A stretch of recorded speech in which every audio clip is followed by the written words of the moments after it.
I traveled to Seoul, South Korea to visit my friend who lives there, and I had my mom with me as a travel buddy. The flight took 14 hours and the total travel time was like 19 hours. We had around 7 days to spend in the destination.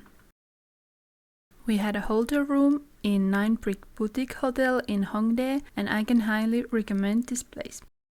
It was clean, modern and peaceful except for the traffic noise from the street at night, and the location was also great for us.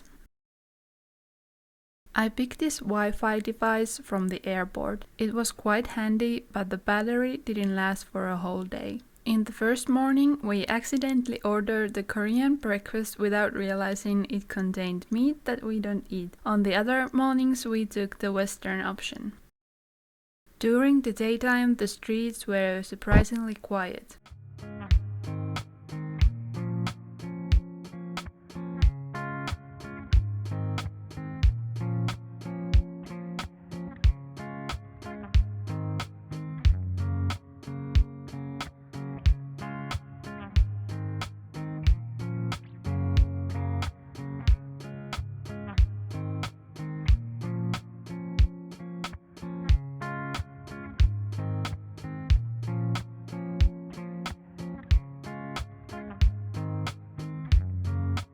In the evening, the shopping streets of Myeong-dong were full of people. This area is famous for its skincare stores and street food.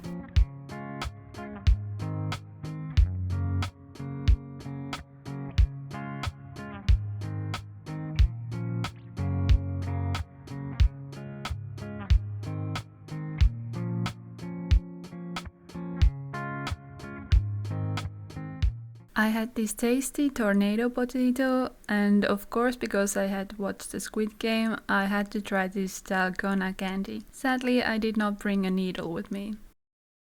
Another commonly seen thing in the streets were these self-studios. Me and my friend actually went to one of these. We spent one day admiring the more historical side of Seoul.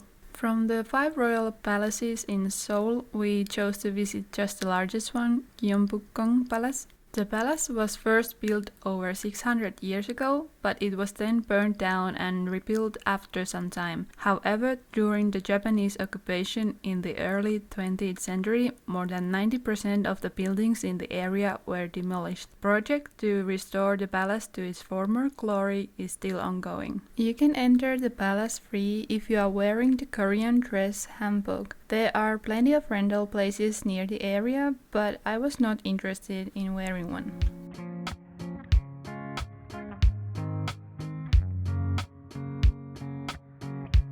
Then we visited Bukchon Hanok village, which is a traditional residential area. Visitors are asked to be quiet during their visit, and nowadays there are even curfews for tourists. The view on the top of the street captured the wild contrast of old and new. It was kind of difficult to find food without red meat and chicken because the Korean food culture seems to be really meat-based, but luckily we always found something that worked for us. One of my favorite things we did in Korea was having tea in a traditional tea house. In Insadong, there is this hidden beautiful little garden where there is an art gallery and a tea house. We picked a table from the floor seating area. I think that enhanced the experience even more.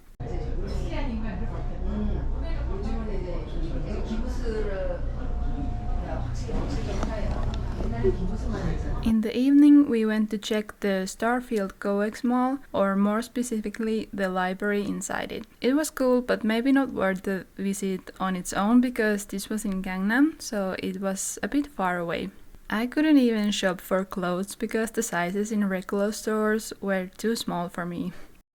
We fell in love with this snowflake dessert, bingsu. It was refreshing on a hot day.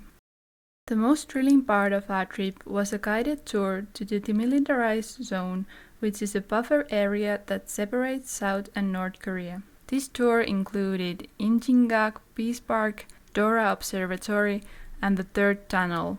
Due to strict protocols, it's mandatory to book a tour in order to visit all these places. And take a walk just right now I explain, I want to show you what is here. So after exploring the Imjingak Park, we had lunch at the cafeteria. There were these robots delivering the meals. I had never seen that before.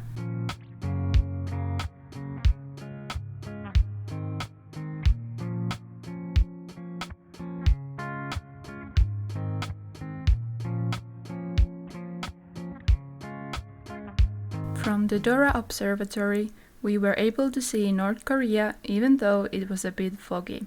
Back in 2023, we were allowed to take photos and film North, but I read that due to escalation of the tension between countries, it's actually forbidden now. The last stop was the third tunnel that was built by North Korea for the purpose of invading South. We had to leave our phones, cameras and other belongings in lockers, then we put on helmets and entered the tunnel. The long climb back up was quite exhausting.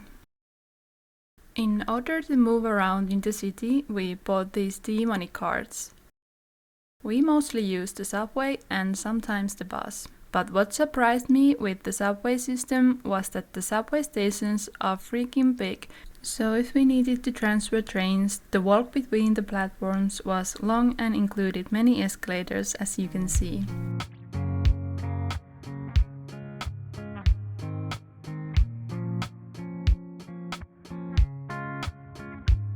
We headed to the center of Seoul and took a cable car to Namsan Mountain. In the peak of Namsan is located one of the city's landmarks, Seoul Tower. The tower offers a nice panoramic view of the entire city.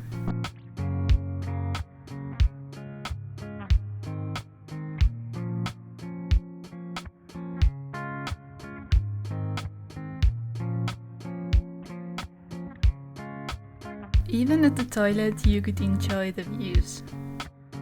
I don't think I've ever seen this many logs. Next on our itinerary was Gangchon Rail Park, where they have turned old train tracks into a rail bike park. Our cart was a two-seater that had pedals for both of us. The rail bike route was 6 kilometers. On the way we went through some interesting tunnels that had different themes and music.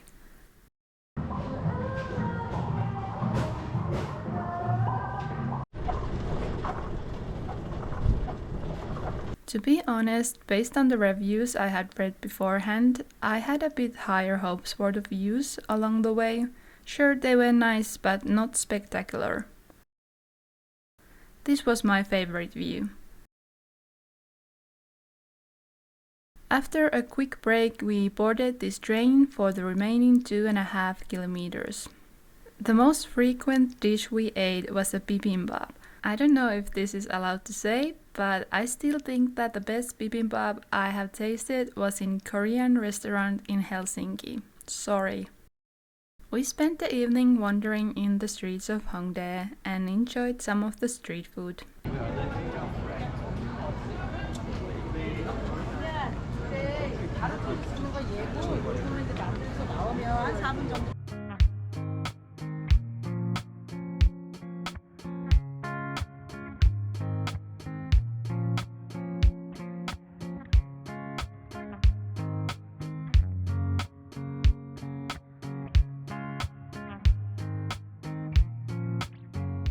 Korea is known for its unique cafes. This Harry Potter themed cafe was really close to our hotel and I even went there twice. This big building has multiple floors that all have a different theme.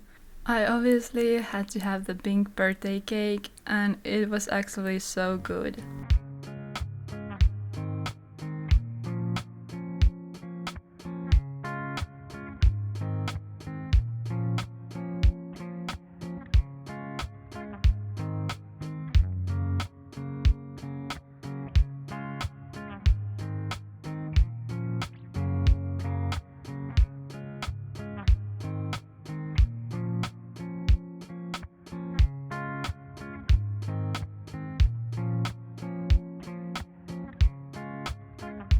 Another cafe was this Greem cafe, also known as a 2D cafe.